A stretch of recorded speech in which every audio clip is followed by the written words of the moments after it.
जयकारा शेरावाली का बोल, सांचे दरबार की जय बोल, कालों के काल महाकाल राजा की जय। तो कुंभ राशि के मेरे प्यारे दोस्तों, सावधान रहें। अप्रैल माह में एक नामक व्यक्ति आपकी जान लेने की धमकी दे रहा है। उसे आपके पूरे परिवार का संपूर्ण नाश करने का इरादा है। यह व्यक्ति आपके पिछले जन्म का रिश्ता है और उसकी साजिशों के लक्षण पिछले कुछ महीनों से दिखाई दे रहे हैं। आपने उनकी खतरनाक चालें महसूस की हैं और उनसे बचने का सामना कर रहे हैं। आपको उनकी साजिशों के खिलाफ तैयार रहना होगा। आपके और आपके परिवार की सुरक्षा के लिए सतर्क रहें। दोस्तों, अपनी सुरक्षा और परिवार की रक्षा के लिए यह वीडियो देखना अत्यंत महत्वपूर्ण है। एक व्यक्ति आपके बिल्कुल नजदीक है और आप उसे पहचान नहीं पा रहे हैं क्योंकि उसने आपको वश में किया है। उसके चलते आप उसकी हर बात को मानते हैं और उसके प्रेम में फंसे हैं। वह आपके परिवार के लोगों पर भी वशीकरण किया है, जिससे वह उन्हें अपनी इच्छा अनुसार चला रहा है। इस महीने में उसके कारनामों से बचना महत्वपूर्ण है क्योंकि उसकी षड्यंत्रों ने आपको और आपके परिवार को परेशान किया है। मैं आपसे विनती करता हूं कि इस वीडियो को ध्यानपूर्वक देखें क्योंकि इसमें आपको उस व्यक्ति के बारे में सच्चाई और उसके खतरनाक कारनामों की जानकारी मिलेगी। दोस्तों, इस वीडियो में मैं आपको उस व्यक्ति के बारे में सब कुछ बताऊंगा। उसका नाम, उससे जुड़ा रिश्ता और उसके खतरनाक कारनामे। उसके शरीर अंतरों से बचने के लिए उपाय और लक्षणों को भी बताऊंगा। आपको इसे ध्यान से देखना चाहिए। अब दोस्तों, मैं इस व्यक्ति का नाम भी बताऊंगा और आपको उसके विरुद्ध सावधान रहना होगा। इस वीडियो को लाइक करें और नीचे जय बजरंगबली लिखें। अब जल्दी से वीडियो देखें और उस व्यक्ति के खिलाफ सावधान रहें क्योंकि यह दुश्मन आपके प्रयासों को नुकसान पहुंचाने के लिए हमेशा तैयार रहता है।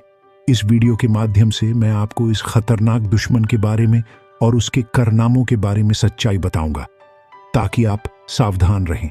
इसके अलावा आपको उस दुश्मन के खिलाफ सामर्थ्य प्राप्त करने के लिए उपायों के बारे में भी जानकारी मिलेगी। दोस्तों, आपको इसे सावधानी से सुनना चाहिए और अपने आसपास ध्यान देना चाहिए। आपकी बात समझी गई। वीडियो में नाम का उल्लेख करने से पहले मैं आपको इस दुश्मन के बारे में पूरी जानकारी दूंगा ताकि आप समस्या को ठीक से समझ सकें और उसके खिलाफ सही उपाय अपना सकें। अब आपको वीडियो को ध्यान से देखना और समझना होगा जिससे आप अपने दुश्मन के खिलाफ पूरी तरह से तैयार हो सकें। सुनिए, आपकी बातों में गहराई से विचार करते हुए मैं आपको यह सुझाव दूंगा कि आप हमेशा जागरूक रहें और अपने निर्णयों को ध्यानपूर्वक लें।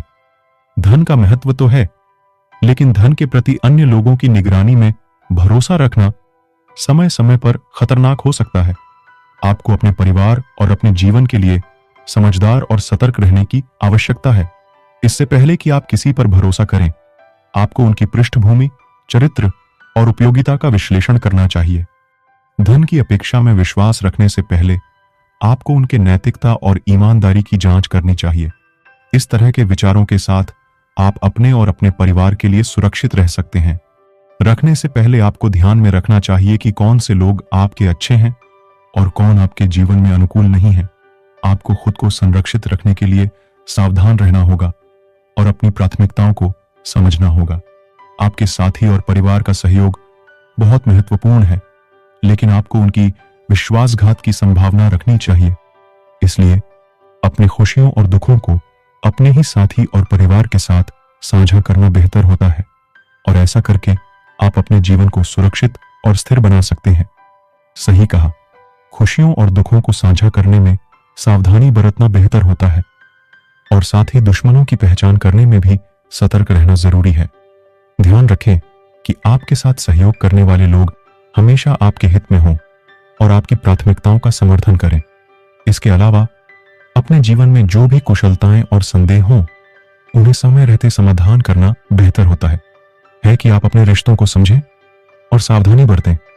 राशि या किसी अन्य चीज के आधार पर किसी को दोषी ठहराना सही नहीं होता। सही और गलत को समझने के लिए लोगों के बर्ताव का ध्यान रखें और उन्हें उनके कर्मों के आधार पर मूल्यांकन करें। ध्यान रखें कि सच्चे और निस्वार्थ रिश्तों में विश्वास करना और उन्हें समर्थन देना महत्वपूर्ण होता है। मुझे समझा गया कि आपको दुश्मनों के संदेश को विजुअलाइज करने का एक उपाय बताना है। आपको आज ही के दिन इसे करना चाहिए। आपको इसे ध्यान से समझना और अपने परिवार को साथ में लाना चाहिए। इसके बाद आपके सभी दुश्मन आपके लिए खतरा नहीं बनेंगे। समाज में गुप्त बातों को साझा न करके आप अपनी इज्जत को बनाए रख सकते हैं। आपके साथी, परिवार और दोस्तों को भी इस बारे में जागरूक करें ताकि सभी अपनी निजी जानकारी को संरक्षित रख सकें। क्रोध, आलस्य और अन्य नकारात्मक गुणों को संयमित करने के लिए सतत प्रयास करें, जिससे आपका जीवन स्वस्थ, समृद्ध और संतुलित रहे। अगर आपको अभी भी किसी चीज को समझने में कोई समस्या है तो कृपया पूछें। मैं आपकी मदद के लिए यहाँ हूँ। ये अच्छा नहीं है कि आप छोटी बातों पर गुस्सा कर रहे हैं और अपने दुश्मनों की संख्या बढ़ा रहे हैं। क्रोध से निपटने के लिए आपको अपने विचारों और आदतों पर ध्यान देने की आवश्यकता है। स्वाध्याय, योग, ध्यान और संवाद के माध्यम से आप अपने मन को शांत और स्थिर रख सकते हैं। आपको स्वयं को समय समय पर स्वीकार करना होगा और अपने आप को संयंत्रित करने का प्रयास करना होगा। आपको अपनी भावनाओं को समझने और उन्हें नियंत्रित करने की जरूरत है। छोटी छोटी बातों पर गुस्सा न आने के लिए ध्यान केंद्रित करें और उन बातों को सामने से गुजार दें जो आपको परेशान करती हैं। आपकी समस्याओं का समाधान करने के लिए आप हमेशा मुझसे संपर्क कर सकते हैं। मैं यहाँ हूँ आपकी मदद के लिए। ध्यान रखें, स्थिरता और सकारात्मकता ही आपको सही मार्ग पर लेकर जाएंगी। चाहिए यह मंत्र 108 बार बोलना है और फिर आपको उस डिश को गर्म पानी में डालकर उसे अच्छे से धो लेना है। इसके बाद आप उस डिश को सूखने के लिए छोड़ दें। जब डिश सूख जाए तो उसे उठाकर अपने घर के ऊपर की ओर ले जाएं और उसे वहां से नीचे गिराएं। इससे आपके घर के ऊपर की सुरक्षा में वृद्धि होगी और नकारात्मक ऊर्जा को दूर किया जाएगा। यह उपाय आपके और आपके परिवार के लिए सुरक्षा का स्रोत बन सकता है। पाया तो आप खुद को और अपने आसपास के लोगों को सुरक्षित रख सकते हैं। गुस्सा कंट्रोल करने के लिए आप ध्यान अभ्यास, प्राणायाम, योग जैसे तकनीकों का इस्तेमाल कर सकते हैं। इनसे आपका मन शांत और स्थिर रहेगा, जिससे आप अपने आसपास के मामलों को धीरे धीरे समझ पाएंगे और गुस्से को नियंत्रित करने में मदद मिलेगी। आपके परिवार और आपके आपसी संबंधों की सुरक्षा के लिए सभी को मिलकर सावधानी बरतने की आवश्यकता है। एक दूसरे के साथ संवाद करना, आपसी संबंधों को मजबूत और स्थायी बनाए रखना बहुत महत्वपूर्ण है। इसके अलावा लोगों के साथ संवाद करते समय संवेदनशीलता और सहयोग का मूल्य रखना भी जरूरी है। अगर आपको इस विषय में कोई और मदद चाहिए तो आप कमेंट बॉक्स में पूछ सकते हैं। मैं आपकी मदद के लिए यहाँ हूँ। अपना क्रोध कंट्रोल करना बहुत महत्वपूर्ण है। क्रोध आपके और आपके परिवार के बीच दूरी बढ़ा सकता है और संबंधों को क्षति पहुंचा सकता है। ध्यान दें कि क्रोध एक निश्चित स्थिति या व्यक्ति के लिए हानिकारक हो सकता है। क्रोध को नियंत्रित करने के लिए आप विभिन्न तकनीकों का उपयोग कर सकते हैं, जैसे कि ध्यान, प्राणायाम, योग आदि। इसके अलावा समय समय पर अपने मन को शांति और स्थिरता के साथ बनाए रखना भी महत्वपूर्ण है। अपने क्रोध को संभालने के लिए आप अपने व्यक्तिगत विकास के लिए संदेश और साधारणता, आपकी भूमिका और उत्तरदायित्वों को स्पष्ट करने के लिए एक प्रोफेशनल से संपर्क कर सकते हैं। क्रोध को संभालने का यह योग्य तरीका है क्योंकि इससे आपके संबंध और स्थितियों में सुधार होगा, जो आपके जीवन को स्थिरता और सुख से भर देगा। इसके अलावा आप अपने आप को सक्रिय रखने के लिए शारीरिक व्यायाम, मनोरंजन गतिविधियों और सामाजिक संबंधों में भाग लेने का प्रयास करें।